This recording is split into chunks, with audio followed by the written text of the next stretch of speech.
It began quietly, as all financial disasters do: a small island, a modern banking system, sunshine, beaches, stability. And then the screens went black. ATMs stopped working. Transfers froze. People who thought they had money discovered they only had promises. In March 2013, Cyprus became the first country in the modern West to do what everyone thought impossible: seize money directly from depositors to save its banks.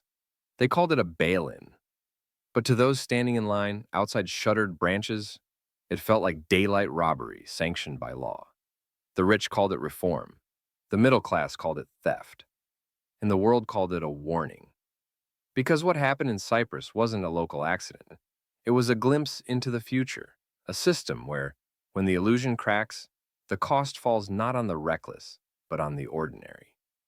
For years, Cyprus had been sold as a financial haven, a Mediterranean tax paradise, a place where money slept peacefully behind palm trees and polite bankers. The country joined the euro in 2008, just as the global financial crisis spread. To the world, it looked like a success story, a small island integrated into the grand machinery of Europe. What few noticed was that Cyprus's banks had swollen to nearly 8 times the size of its entire economy. They weren't banks anymore. They were financial balloons tethered to a tiny rock.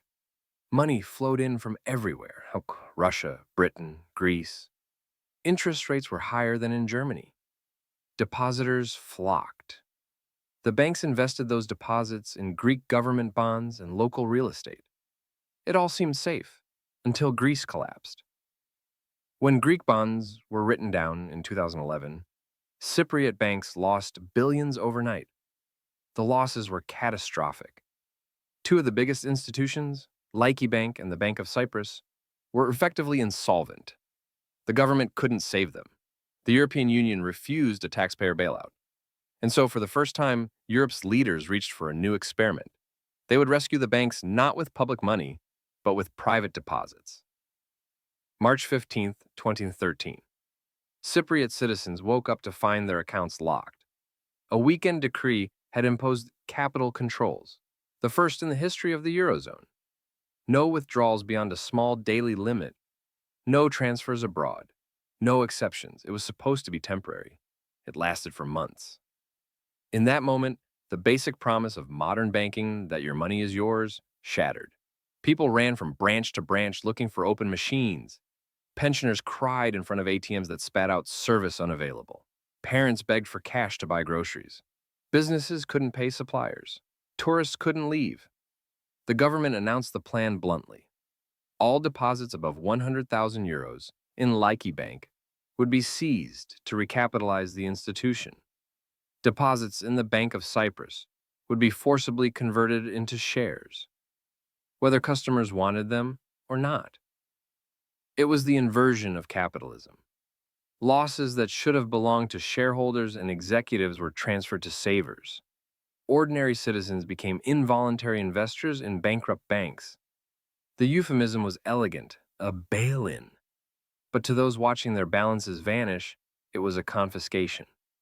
Confidence evaporated overnight. People realized they had mistaken access for ownership. Money in the bank wasn't a possession. It was a loan, and the borrower had just defaulted. The Cyprus bail-in exposed a truth that few had ever confronted. When you deposit money in a bank, it's no longer yours. It becomes the bank's liability. You are a creditor, not an owner. In good times, that distinction is invisible. In crisis, it's everything. The European technocrats who designed the rescue called it moral hazard reversal.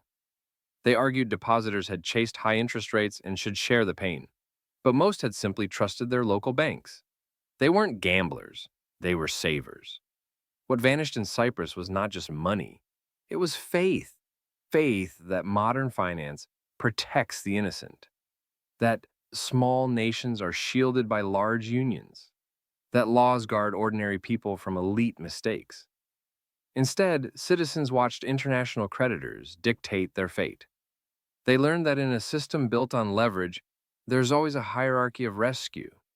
Banks save governments, governments save banks, and citizens save both. The headlines faded, but the scars remained. Families lost life savings. Small companies folded. Students abroad were stranded without tuition funds. Confidence took years to return. Cyprus's economy shrank by more than 10%. Unemployment soared. A generation that had believed in the European dream felt betrayed. And yet, within months, markets stabilized. Europe declared the crisis contained. Officials congratulated themselves for avoiding contagion. But the precedent had been set. Depositors were now officially part of the risk pool.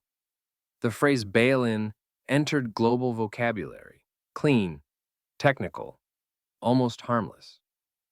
Behind it lay a brutal truth.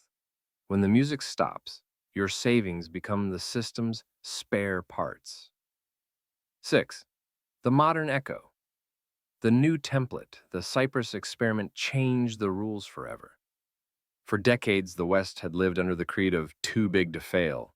Banks gambled, governments rescued, taxpayers paid. After Cyprus, the creed evolved. Too interconnected to fail, and so make the depositors pay. International regulators applauded the model.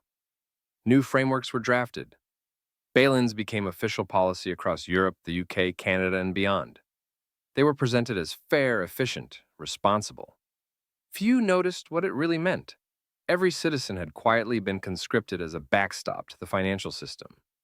In 2023, when banks in the United States wobbled again, politicians rushed to assure the public that deposits were safe.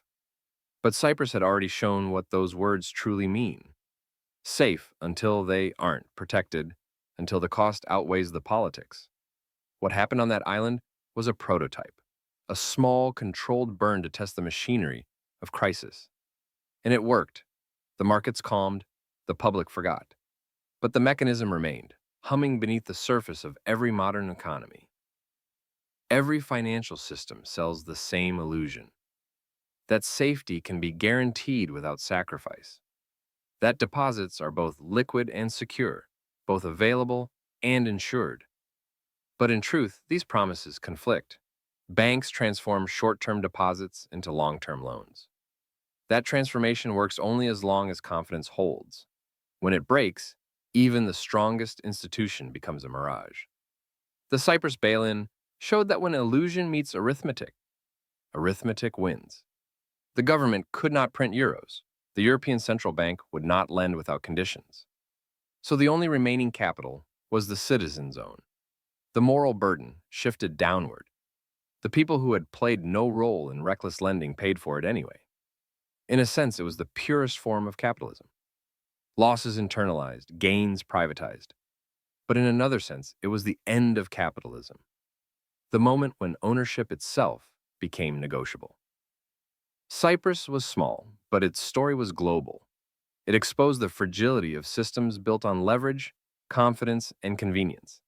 It showed that digital money can vanish faster than paper ever did.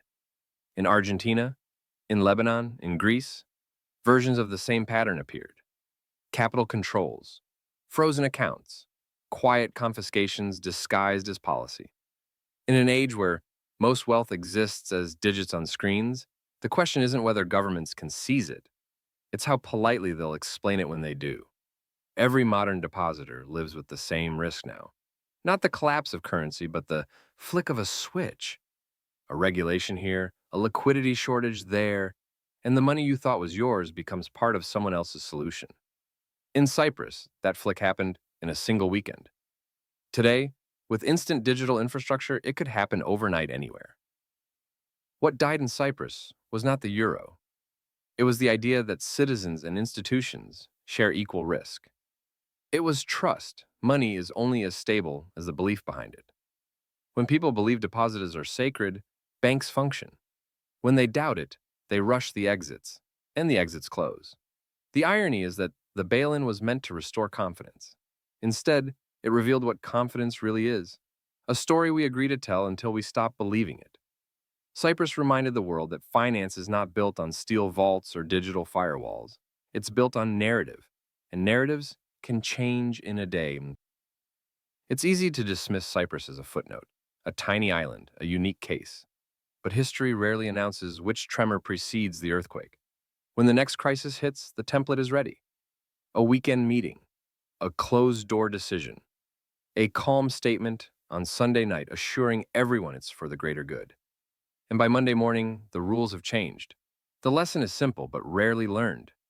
If you don't control your money, you don't own it. The Cyprus depositors learned that the hard way. They discovered that in a debt-based system, the real collateral is always the public's trust, and their savings are its price.